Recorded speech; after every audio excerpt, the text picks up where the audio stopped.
welcome to another edition of Book Talk. I'm Stephen Ussery, and my guest today is Ruta Sepetys. Ruta, thank you so much for dropping by. Thanks for having me. Ruta Sepetys became a New York Times bestseller with her debut novel, Between Shades of Grey.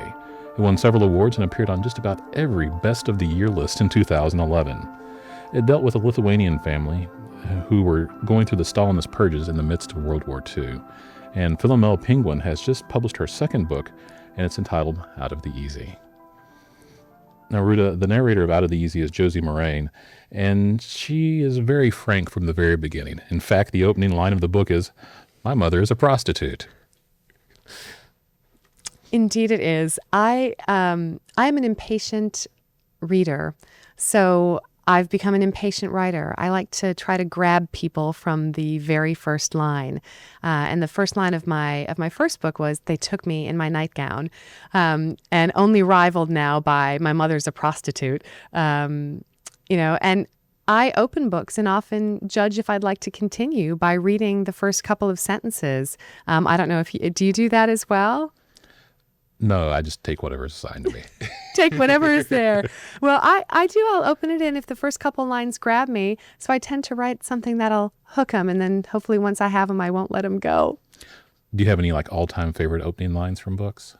Oh, there's so many. And of course, now when I'm on the spot, I can't think of any on the spot. But yes, absolutely. I know Essie Hinton, Susie Hinton had some great first lines, and yes, there's a lot of them. I just remember Call Me Ishmael, and it was the best of times, it was the worst of times. And after that, I'm lost. Right. So we've set up that Josie's mother is indeed a prostitute, and the setting is the early 1950s down in New Orleans. It is. And Out of the Easy was really born out of my fascination for that time period of the 1950s. My father was born in Lithuania and fled from Stalin and lived for 9 years in refugee camps and came to the United States in 1949. And I often wondered, here was a boy who lived for 9 years in the camps, came to America. What did he see? And so I asked my father, and I've asked a lot of immigrants, when you came to America, what was it like, and what did you see? And their response really surprised me. They said, "Ruta, we saw pain. We had been in these refugee camps. We were attuned to seeing pain, and we came to America, and yes, we saw food, and yes, we saw opportunity. But this was post-war America. So many men had returned from the war, and they were struggling, but they weren't allowed to get help. That wasn't socially acceptable at the time. Women who had been recruited into the workforce with these images of Rosie the Riveter were forced to give up those jobs when the men came back, and they were a bit disgruntled. And so these immigrants told me that they saw pain, and that was a part of the United States that I hadn't really thought of. We've been sold this image of the American dream and this life of perfection in the 1950s. So I was fascinated and wanted to write a novel that captured that complex time period.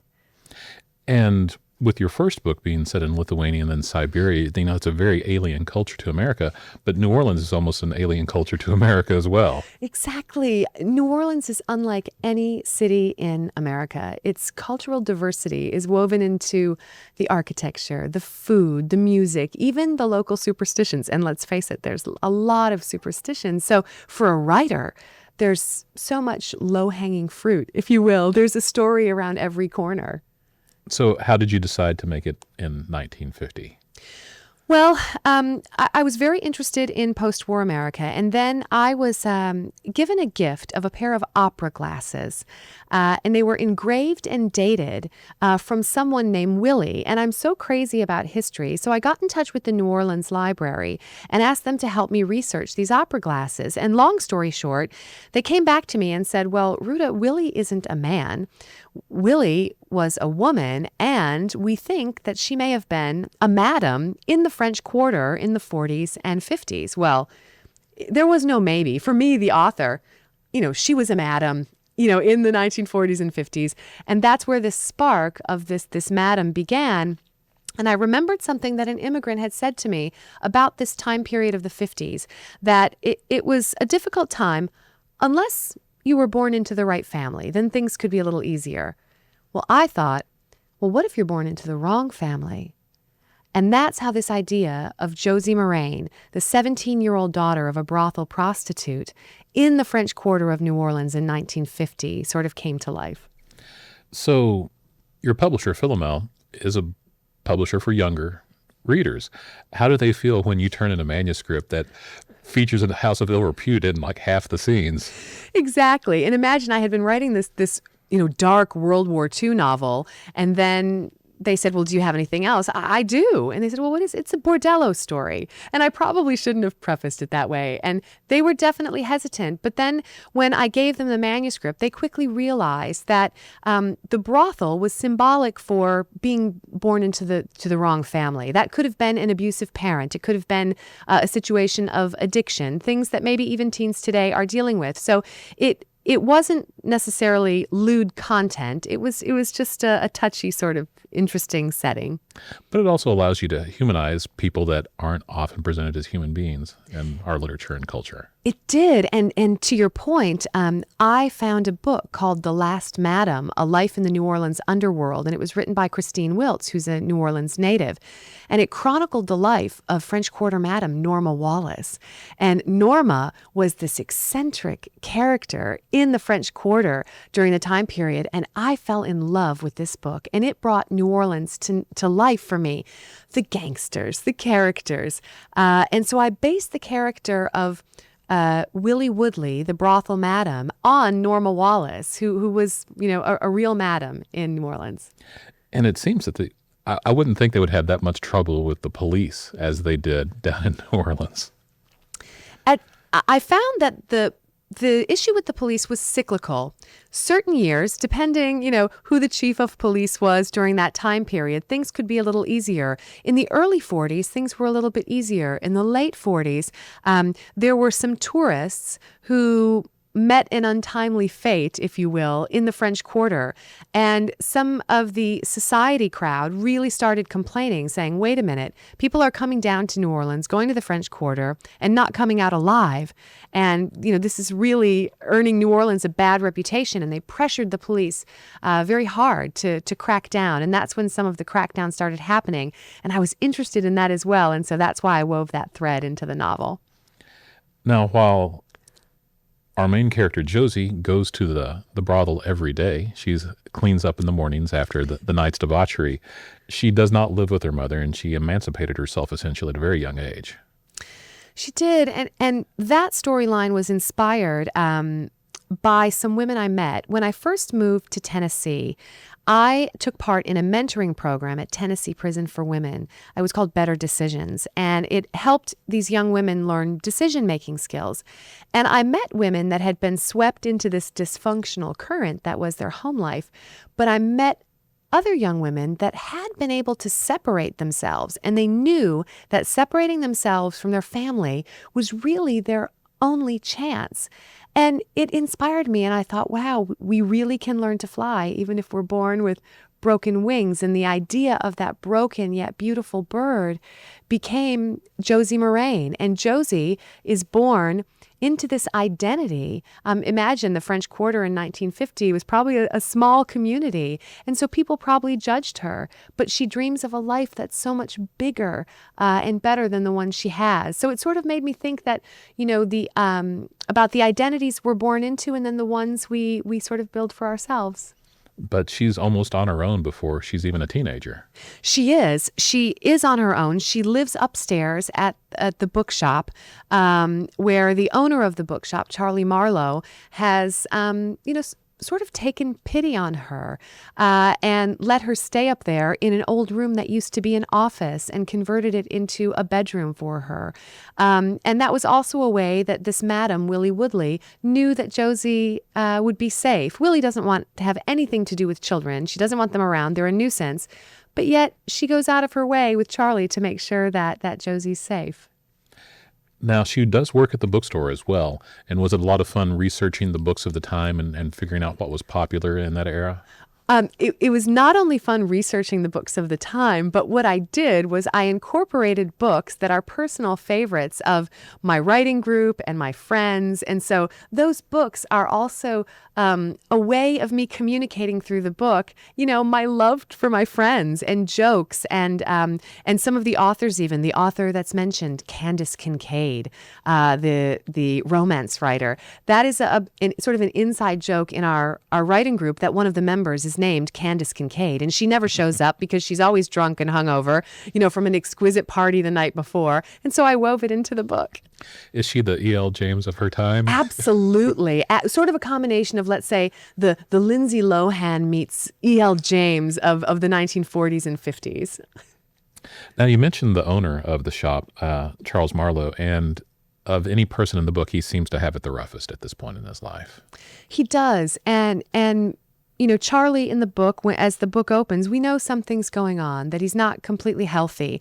And that was inspired by some people I spoke to who explained that the element of secrets extended even to personal illness in families. Something, for example, these days, if someone in our family has cancer, we would share that with someone and explain, and they would probably comfort us and say, "Oh, I'm so sorry," or help us, direct us to resources that might be of aid during that time. In the 40s and 50s, people didn't share that information. And that was shocking to me. Imagine a boy who has to take care of his ill father, and how sad and frightening that must be, but not to be able to reveal it to anyone lest they be judged by the community.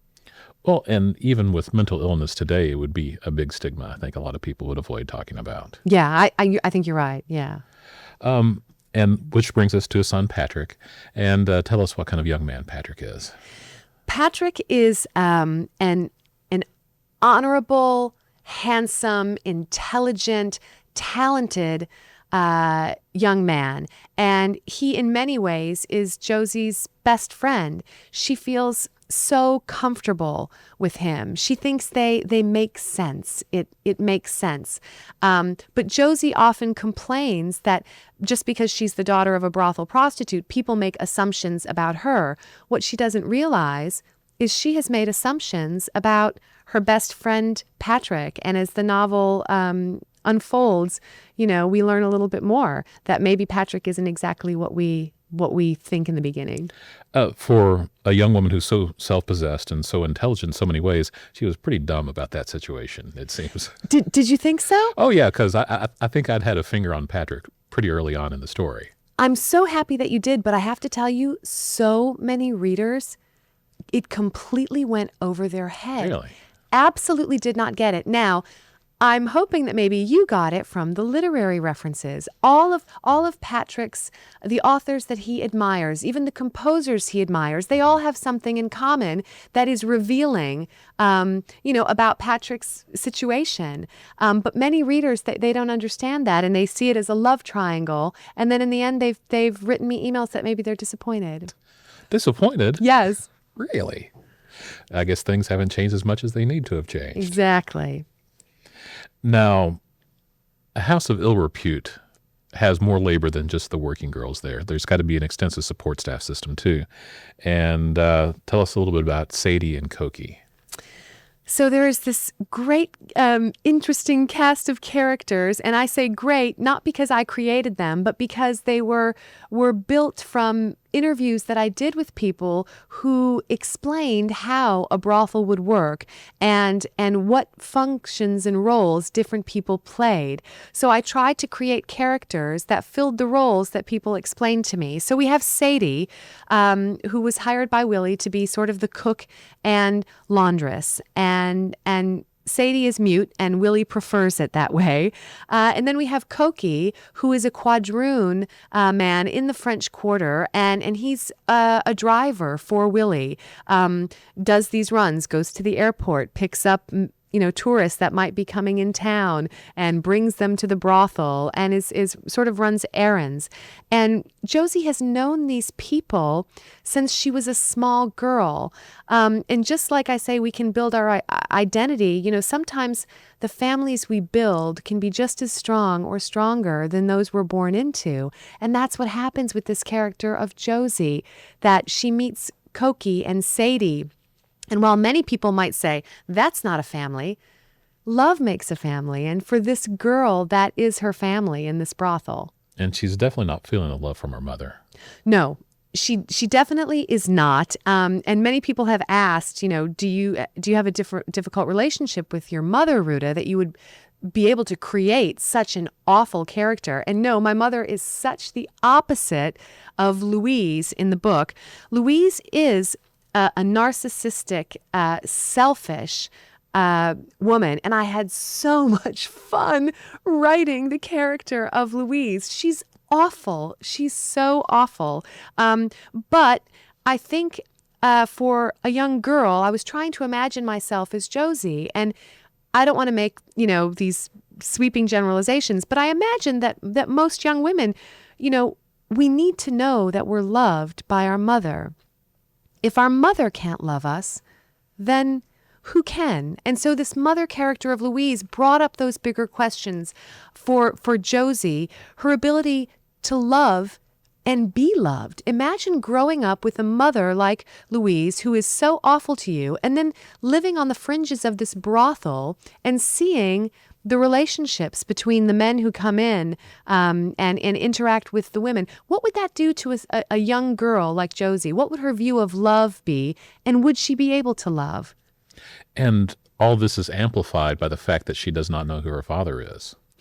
Exactly. And I played with that.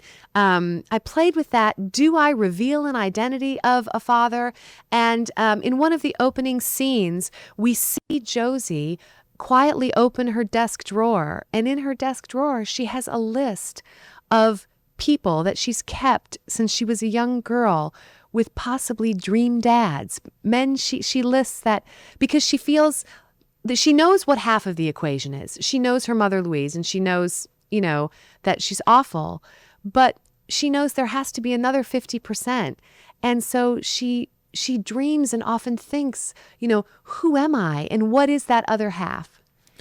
Now, you're also an executive in the music industry. Do you think any of the people you've met in that industry may have informed Louise a little bit?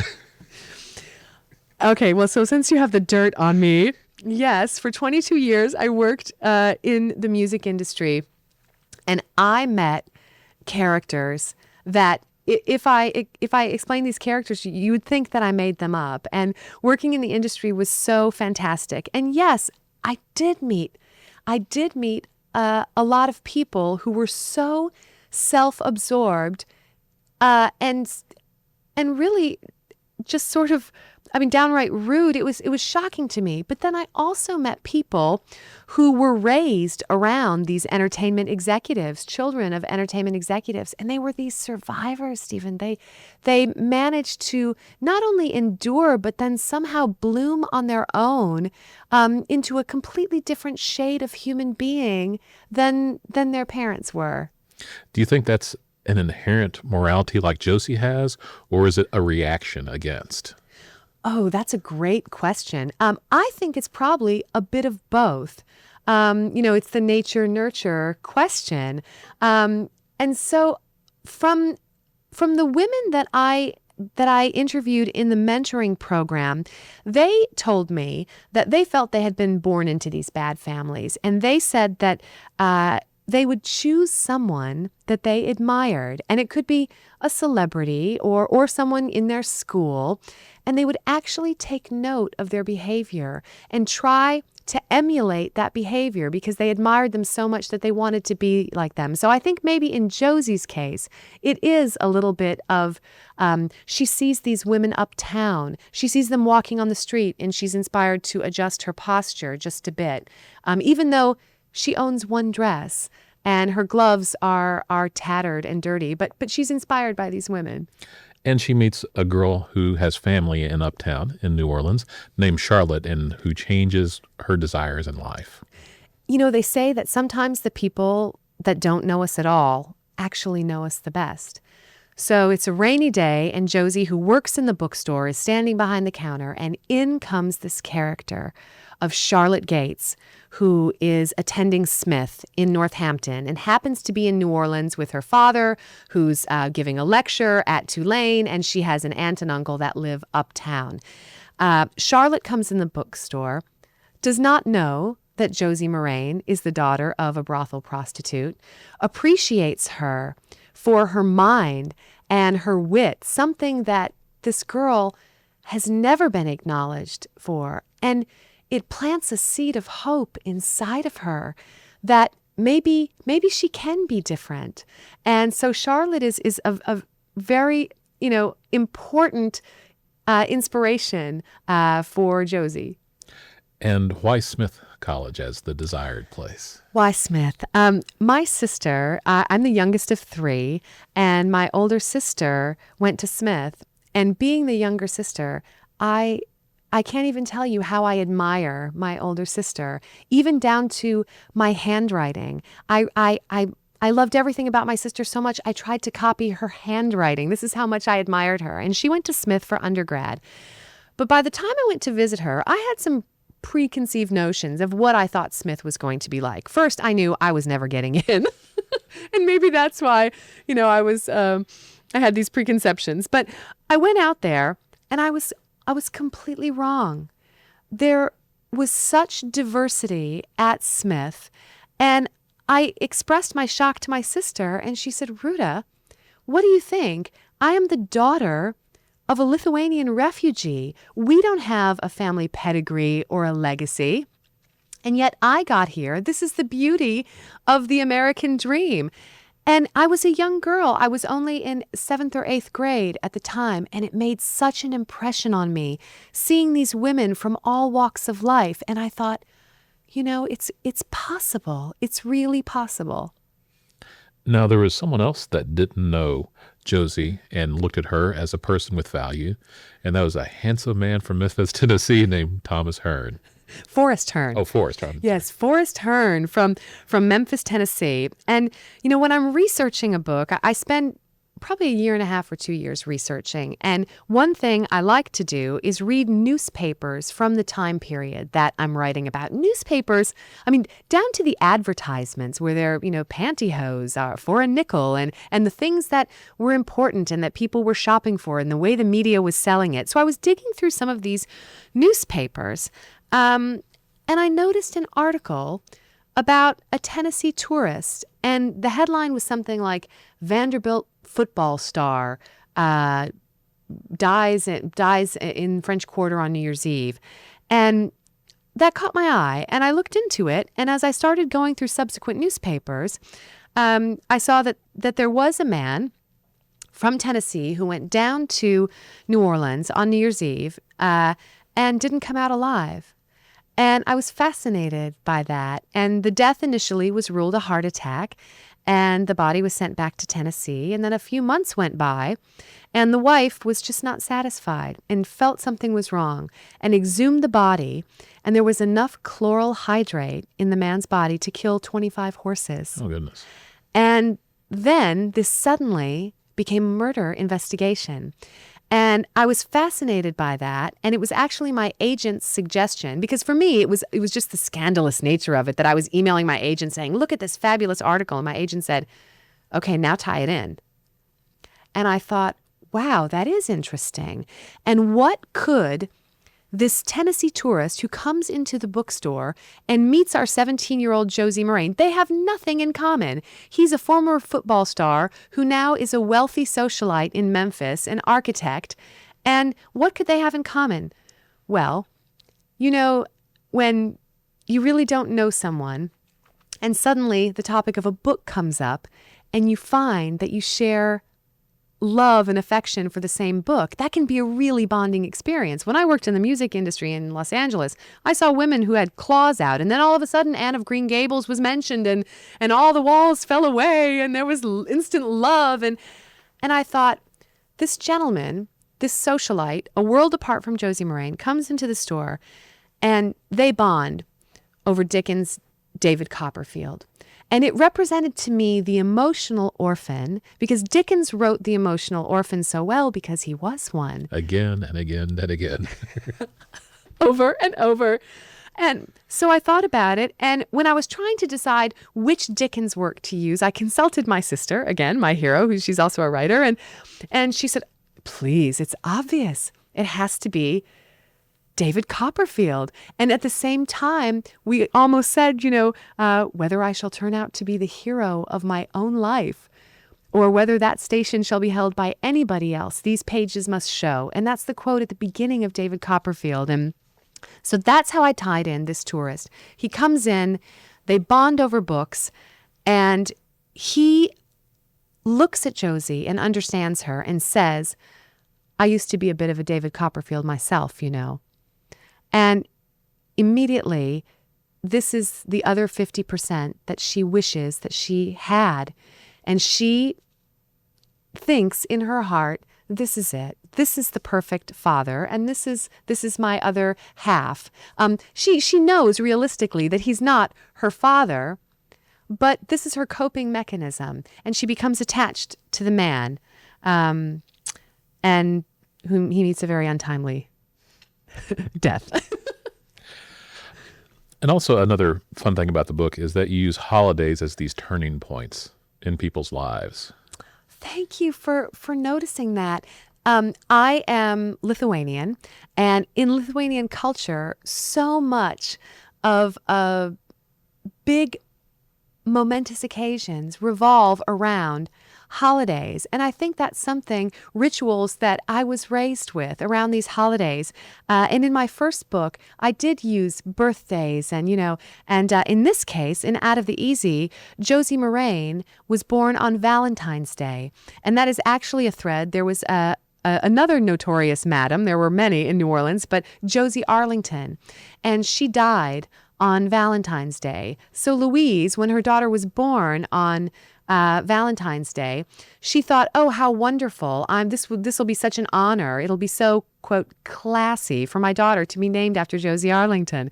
So we have the Valentine's Day tie-in, and then, of course, different birthday tie-ins and New Year's Eve and everything. And I think that comes from my enjoyment of celebrating these rituals with my family. Well, and yesterday was Mardi Gras. And do Lithuanians have paczki? Yes, we do. How do you know this? I know someone that's of Polish heritage. Okay. So she loves paczki. Yes, we do. And you eat and now in Polish heritage, do you put a coin in one and you have to eat through until you find the coin? Oh my gosh. I mean, I'm not ashamed to say I'm not shy. I mean, we have competitions. My brother once ate 20. Oh, goodness. Well, Rūta, I think we've just about run out of time for this episode, but thank you so much for coming by and sharing Out of the Easy with us. Thank you so much for having me. Rūta Sepetys is the author of Out of the Easy, which is published by Philomel, which is an imprint of Penguin. I'm Stephen Ussery, and this is Book Talk.